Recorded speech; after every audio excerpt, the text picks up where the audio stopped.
Because once you have done this, media of reflective practice refers to how are you going to record this. Okay, it could be a journal, it could be notes, or it could be a diary. Well, diary, I don't know how many people practice. I don't practice. Okay, writing a journal to some extent, writing reflective notes, yes. So creative imagery, that is, you form sketches, pictures, diagrams. It did not necessarily be written form. As I said in the beginning, if you are good at pencil drawings or etc., you can draw that. Or it could be reflective dialogue and discussion. This is something that is very useful in training sessions. Now, once in a certain time frame, it need not necessarily be once a week, depending on the situation. This kind of a reflective dialogue and discussion is very helpful in groups, or as I said, reflective practice is something that needs to be practiced in all kinds of relationship, whether it is a student, trainer, learner relationship, mentor-mentee relationship, or husband and wife relationship, or parents and children relationship, any relationship. In order to do that, because many a times, this is my general view, most of the time, misunderstanding happen because of miscommunication. Either for some reason or the other, either we are too quiet or too talkative.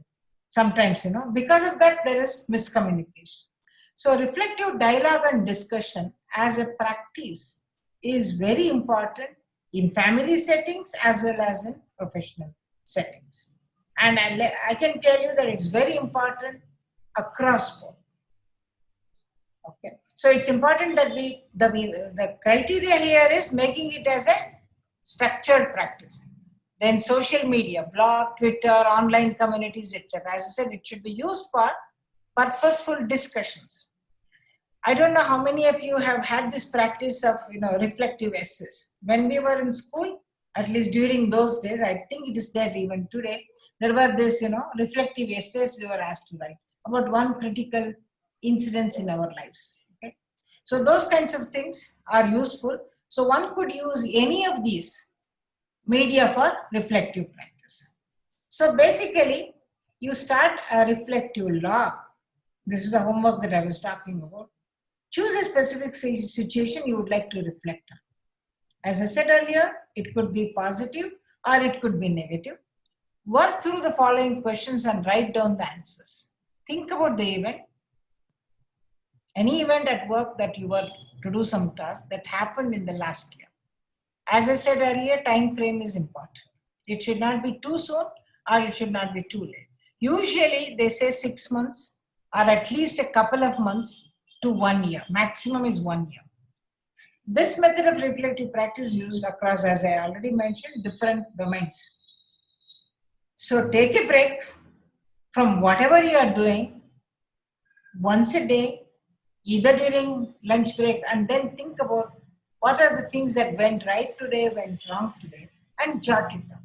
A simple diary where you jot it down, what happened, why you felt, what were your feelings about it, all those things you jot down, that becomes something like your reflective log. Okay? So these are the further descriptions of those, reflective practice. Description, which I mentioned, when and where did the situation take place. You have to write the name of the place, exactly where it happened, when it happened. It happened, let us say, at office, in this place, etc., etc. Those details are also important. Okay? Why were you there? Why were you there in that place? Who else was there? What actually happened? Remember, in my practice sessions of this, people have found it to be very useful to write down these things. What did you do? What you didn't do? What did someone else do or some others did? What they didn't do? And then what happened? These are the description. These are the detailed steps in the description of the event. Then feelings, which I already briefly mentioned. What were your feelings before the situation? What were your feelings at that time? What were your feelings afterwards? And what do you think the others in the situation were feeling? This can only be a conjecture, of course. We don't know how others were feeling. We can only say what could be the feeling. Then comes evaluation. Was it negative? Where it went well or not? Your training session, your learning session, whether you were happy or whatever event that you did.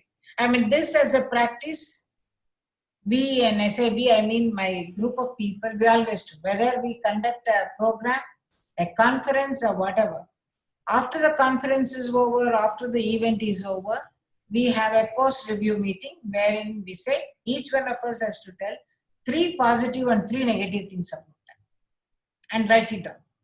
What went well, that is, I mean, as I said, 3 or 5 or whatever number you like, went well, and why you think it went well. What did not go so well, or not positive, and why it happened so. What was your contribution to the positive as well as the negative? What was the contribution of others? You think, of course, another thing, important thing in getting the most out of reflective practice is the objectivity part. Because you are doing it to yourself. Don't try to actually, camouflage things. Don't try to airbrush things. Okay, look at whether you were responsible for things going wrong or not. And then what are the assumptions that you are? Many a times, things go wrong because of the assumptions. And what are the insights that are available to you? If it is so now, what will you do differently? That is the action plan. What skills do you need to develop to achieve this? So you realize now, this particular thing went well or did not go well. If I were to be faced with the same situation, how will I do it differently? And if I have to do it differently, what are the skills that I need to develop in order to achieve? Who and what will support your development in this area? So if you answer these questions, in the final section, you will feed into your personal development. So this is I would say, the log that one has to prepare. What we need to do is, depending on your time and your career or your job, you can schedule whether you do it monthly or weekly or, quarterly or whatever you want to do it. Not necessarily daily, I would say. It should be done at least once a week, logs I'm talking about. There is another method. Before ending, I'm just bringing you another method called the reflect. This is a neat backronym.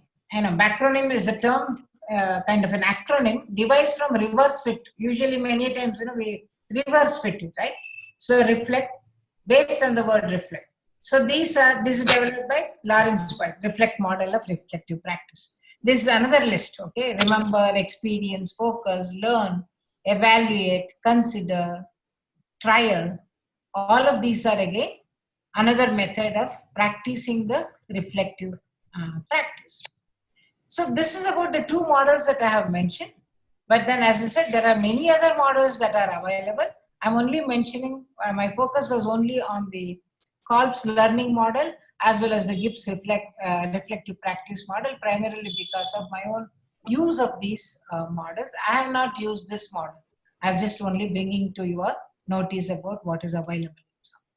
So I end my presentation with just because having used it, I'm a reflective person generally, also by nature, contemplating, etc. And I have made it as a practice as well.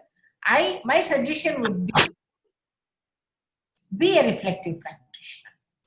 That is, take time to step back and make sense of what has been done and why it has been done. You try to understand both, usually it is implicit, theories of change. How do we do this that guide actions? And you are not afraid to challenge assumptions, both your own as well as others. So I would say because reflective practitioner is one who does these things. So my concluding remarks would be that if all of us try to be reflective practitioners, we are not only better, we will improve ourselves, but we'll also make that small difference, which will become, if all of us do this, a big difference to the world that we live in, to the society that we live in. Thank you so much. Thank you for your attention. If you have questions, etc., you can always reach out to me at this email ID too. Thank you. Thank you, Saurav. Thank you, Lita.